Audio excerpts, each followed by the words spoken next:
ओम नमो भगवते वासुदेवाय। श्रीमद्भागवत महात्म्य।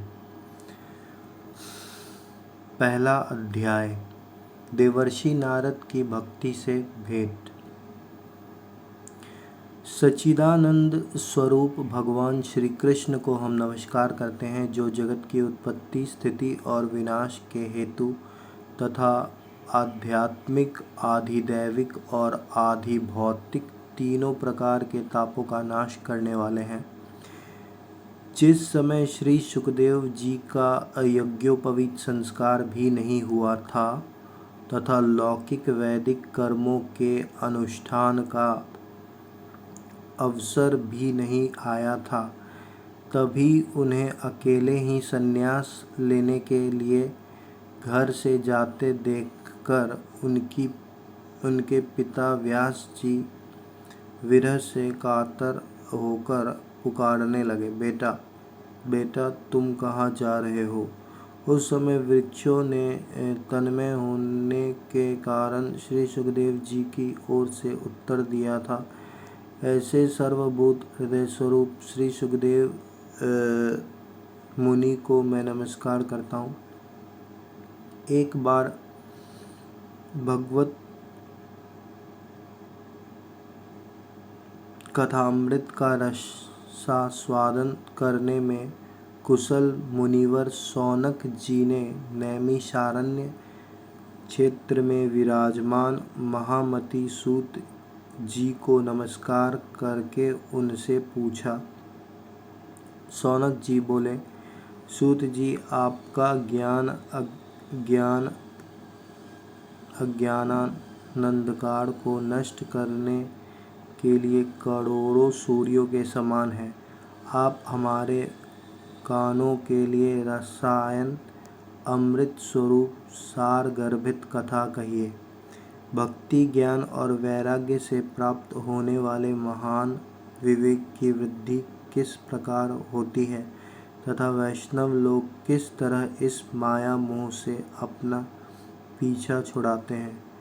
इस घोर कलिकाल में जीव प्रायः आसुरी स्वभाव के हो गए हैं। विविध क्लेशों से आक्रांत इन जीवों को शुद्ध दैवी शक्ति संपन्न बनाने का सर्वश्रेष्ठ उपाय क्या है। सूत जी, आप हमें कोई ऐसा शाश्वत साधन बताइए जो सबसे अधिक कल्याणकारी तथा पवित्र करने वालों में भी पवित्र हो तथा जो भगवान श्री कृष्ण की प्राप्ति करा दे।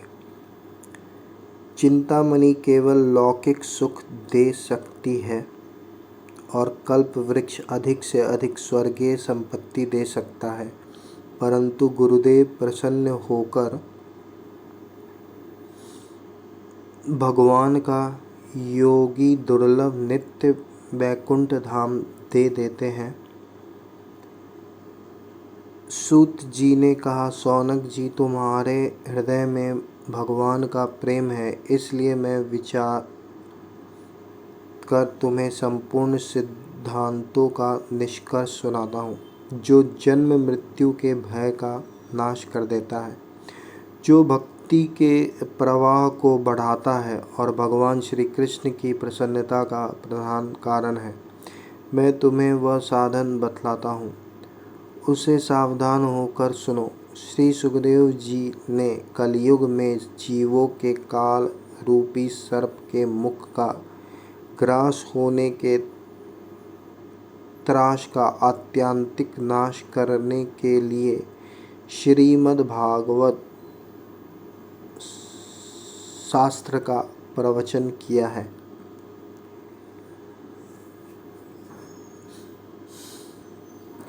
मन की शुद्धि के लिए इससे बढ़कर कोई साधन नहीं है। जब मनुष्य के जन्म जन्मांतर का पुण्य उदर होता है, तभी उसे इस भागवत शास्त्र की प्राप्ति होती है।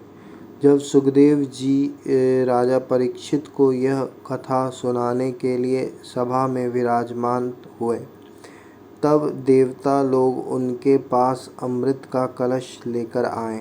देवता अपना काम बनाने में बड़े कुशल होते हैं। अतः यहाँ भी सबने सुखदेव मुनि को नमस्कार करके कहा, आप यह अमृत लेकर बदले में हमें कथामृत का दान दीजिए। इस प्रकार परस्पर विनिमय अदला बदली हो जाने पर राजा परीक्षित अमृत का पान करें और हम सब श्रीमद् भागवत रूप अमृत का पान करेंगे।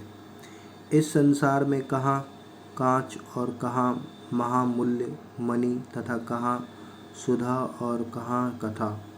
श्री सुखदेव जी ने यह सोचकर उस समय देवताओं की हंसी उड़ा दी। उन्हें भक्ति शून्य कथा का अनधिकारी जानकर कथामृत का दान नहीं किया। इस प्रकार यह श्रीमद् भागवत की कथा देवताओं को भी दुर्लभ है। पूर्व काल में श्रीमद् भागवत के श्रवण से ही राजा परीक्षित की मुक्ति देखकर ब्रह्मा जी को भी बड़ा आश्चर्य हुआ था। उन्होंने सत्यलोक में तराजू बांधकर सब साधनों को तौला। अन्य सभी साधन तौलने में हल्के पड़ गए। अपने महत्व के कारण भागवत ही सबसे भारी रहा। यह देखकर सभी ऋषियों को यह बड़ा विस्मय हुआ। उन्होंने कलियुग में इस भगवत रूप भागवत शास्त्र को ही पढ़ने सुनने से तत्काल मोक्ष देने वाला निश्चय किया। सप्ताह विधि से श्रवण करने पर यह निश्चय भक्ति प्रदान करता है। पूर्व काल में इसे दयापरायण सनकादिक ने देवर्षि नारद को सुनाया था। यद्यपि देवर्षि ने पहले ब्रह्मा जी के मुख से इसे श्रवण कर लिया था, तथापि सप्ताह श्रवण की विधि तो उन्हें सनकादिक ने ही बताई थी। शौनक जी ने पूछा, सांसारिक प्रपंच से मुक्त एवं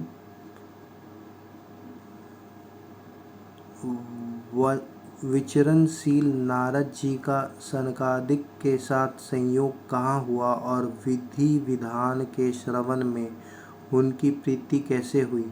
सूत जी ने कहा, अब मैं तुम्हें वह भक्तिपूर्ण कथा नक सुनाता हूँ जो श्री सुखदेव जी ने मुझे अपना अनन्य शिष्य जानकर एकांत में सुनाया था। एक दिन विशालापुरी में वे चारों निर्मल ऋषि सत्संग के लिए आए। वहाँ उन्होंने नारद जी को देखा। सनकादिक ने पूछा, ब्राह्मण, आपका मुख उदास क्यों हो रहा है? आप चिंतातुर कैसे हैं? इतनी जल्दी जल्दी आप कहाँ जा रहे हैं और आपका आगमन कहाँ से हो रहा है? इस समय तो आप उस पुरुष के समान व्याकुल जान पड़ते हैं जिनका सारा धन लुट गया हो। आप जैसे आसक्ति रहित पुरुषों के लिए यह उचित नहीं है। इसका कारण बताइए। नारद जी ने कहा, मैं सर्वोत्तम लोक समझकर पृथ्वी में आया था। यहाँ पुष्कर, प्रयाग, काशी, गोदावरी, नासिक, हरिद्वार, कुरुक्षेत्र, श्रीरंग और सेतुबंध आदि कई तीर्थों में मैं इधर उधर विचरता रहा, किंतु मुझे कहीं भी मन को संतोष देने वाली शांति नहीं मिली। इस समय अधर्म के सहायक कलयुग ने सारी पृथ्वी को पीड़ित कर रखा है। अब यहाँ सत्य, तप, शौच, बाहर भीतर की पवित्रता, दया, दान आदि कुछ भी नहीं है। बेचारे जीव केवल अपना पेट पालने में लगे हुए हैं। वे असत्यभाषी, आलसी, मंदबुद्धि, भाग्यहीन, उपद्रवग्रस्त हो गए हैं। जो साधु संत कहे जाते हैं वे पूरे पाखंडी हो गए हैं। देखने में तो वे विरक्त हैं, किंतु स्त्री, धन आदि सभी का परिग्रह करते हैं। घरों में स्त्रियों का राज्य है। साले सलाहकार बने हुए हैं। लोभ से लोग कन्या विक्रय करते हैं और स्त्री पुरुषों में कलह मचा रहता है। महात्माओं के आश्रम, तीर्थ और नदियों पर यवनों विधर्मियों का अधिकार हो गया है। उन दुष्टों ने बहुत से देवालय भी नष्ट कर दिए हैं। इस समय यहाँ न कोई योगी है, न सिद्ध है, न ज्ञानी है और न सत्कर्म करने वाला ही है। सारे साधन इस समय कलयुग रूप दावानल से जलकर भस्म हो गए हैं। इस कलयुग में सभी देशवासी बाजार में अन्न बेचने लगे हैं। ब्राह्मण लोग पैसा लेकर वेद पढ़ाते हैं और स्त्रियां वेश्यावृत्ति से निर्वाह करने लगी हैं। इस तरह कलयुग के दोष देखता और पृथ्वी पर विचरता हुआ मैं यमुना जी के तट पर पहुंचा, जहां भगवान श्री कृष्ण की अनेकों लीलाएं हो चुकी हैं।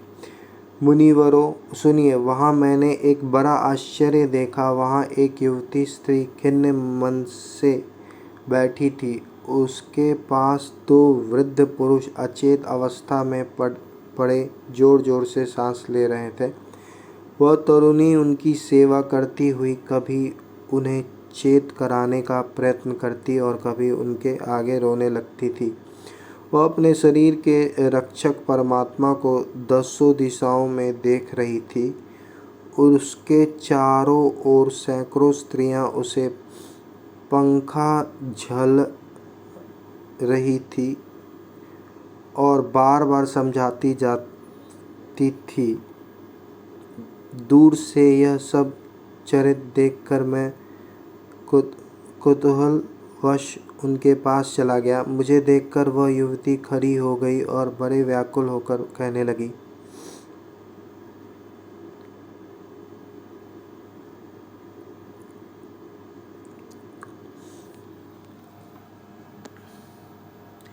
नारद जी कहते हैं, तब मैंने युवती ने कहा, अजी महात्मा जी, क्षण भर ठहर जाइए और मेरी चिंता को भी नष्ट कर दीजिए।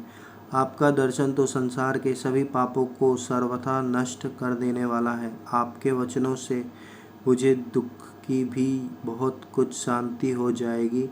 मनुष्य का जब बड़ा भाग्य होता है तभी आपके दर्शन हुआ करते हैं।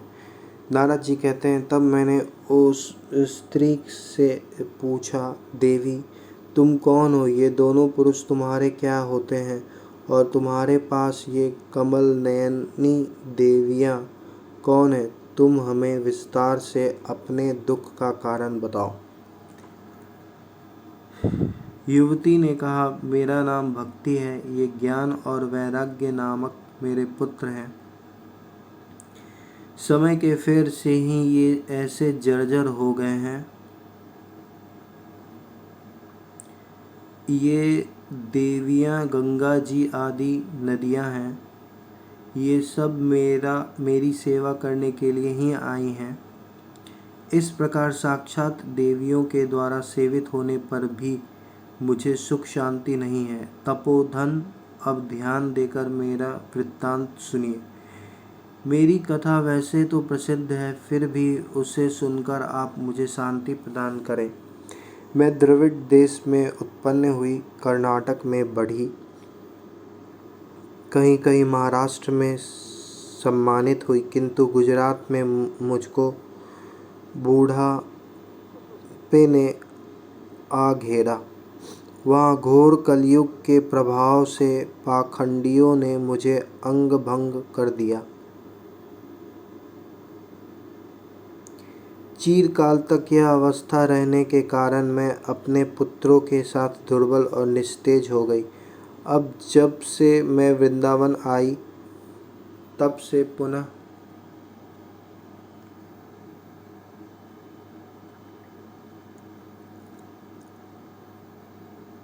परम सुंदरी स्वरूपवती नवयुवती हो गई हूँ, किंतु सामने पड़े हुए ये दोनों मेरे पुत्र थके मांदे दुखी हो रहे हैं।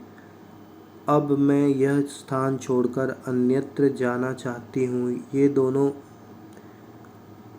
बूढ़े हो गए हैं, इसी दुख से मैं दुखी हूँ। मैं तरुणी क्यों और ये दोनों मेरे पुत्र बूढ़े क्यों? हम तीनों साथ साथ रहने वाले हैं, फिर यह विपरीतता क्यों?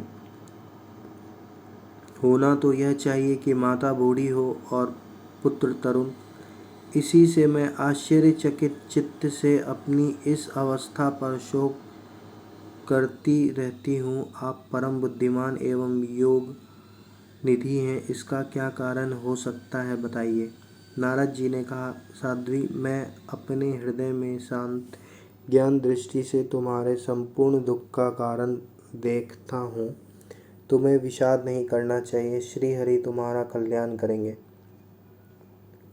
सूत जी कहते हैं, मुनिवर नारद जी ने एक क्षण में ही उनका कारण जानकर कहा। नारद जी ने कहा, देवी सावधान होकर सुनो, यह दारुण कलयुग है। इसी से इस समय सदाचार, योग मार्ग और तप आदि सभी लुप्त हो गए हैं। लोग शठता और दुष्कर्म में लगकर अघासुर बन रहे हैं। संसार में जहाँ देखो वहीं सत्पुरुष दुख से म्लान है और दुष्ट सुखी हो रहे हैं। इस समय जिस बुद्धिमान पुरुष का धैर्य बना रहे वही बड़ा ज्ञानी या पंडित है। पृथ्वी क्रमशः प्रतिवर्ष शेष जी के लिए भार रूप होती जा रही है।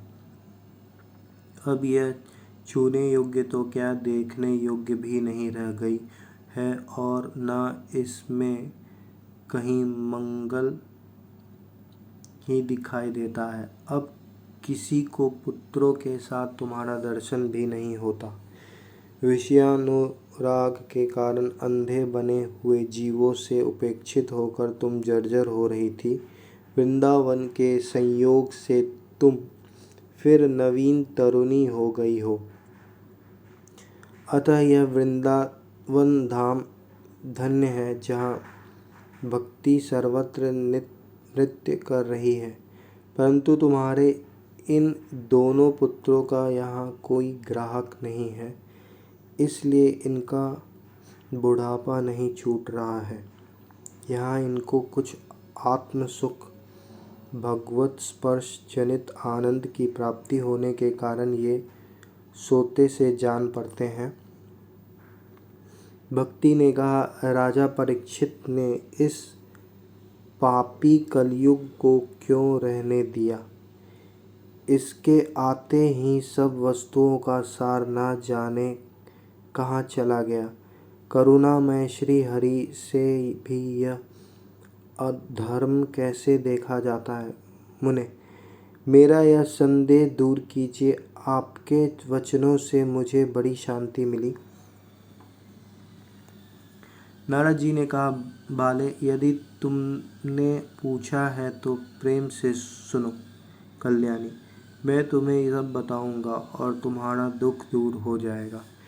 जिस दिन भगवान श्री कृष्ण इस भूलोक को छोड़कर अपने परम धाम को पधारे, उसी दिन से यह संपूर्ण साधनों में बाधा डालने वाला कलयुग आ गया।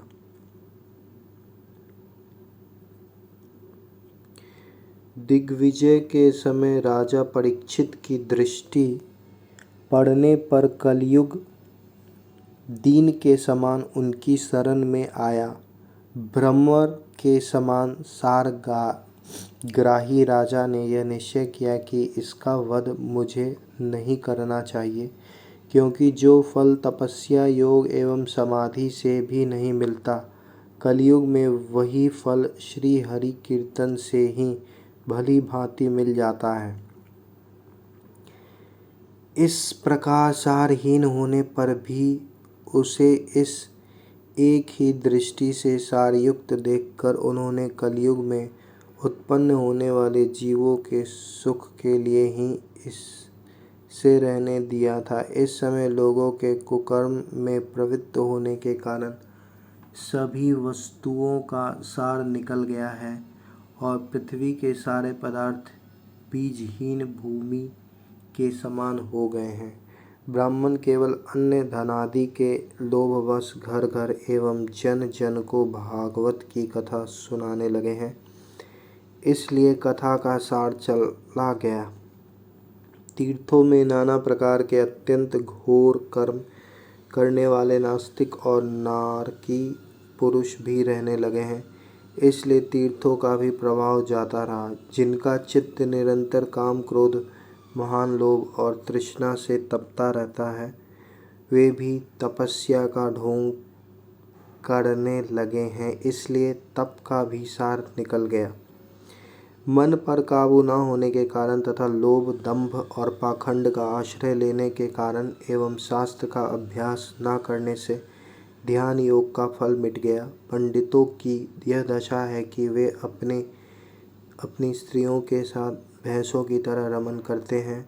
उनमें संतान पैदा करने की ही कुशलता पाई जाती है। मुक्ति साधन में वे सर्वथा अकुशल हैं। संप्रदायानुसार प्राप्त हुई वैष्णवता भी कहीं देखने में नहीं आती।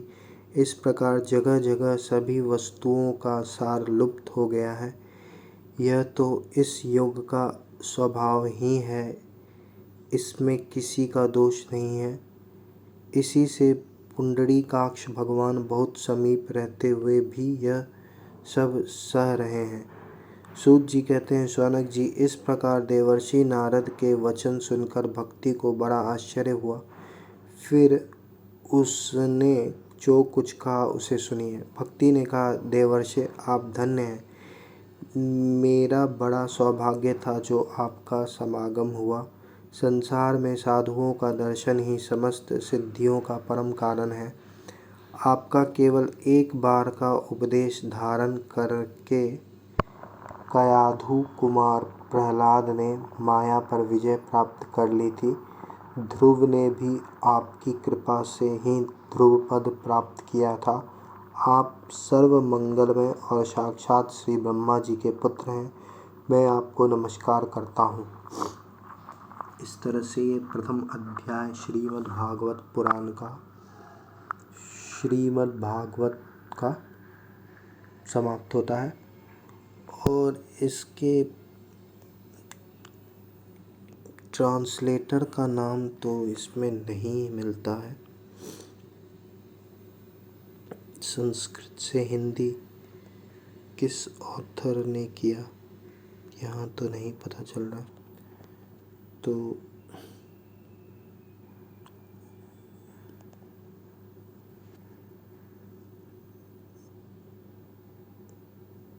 ओम नमो भगवते वासुदेवाय।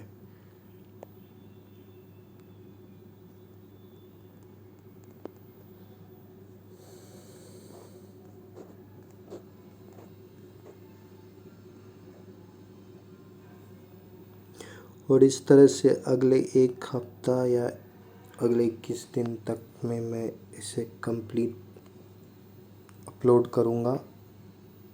आप लोग भी श्रीमद् भागवत का श्रवण अवश्य करें।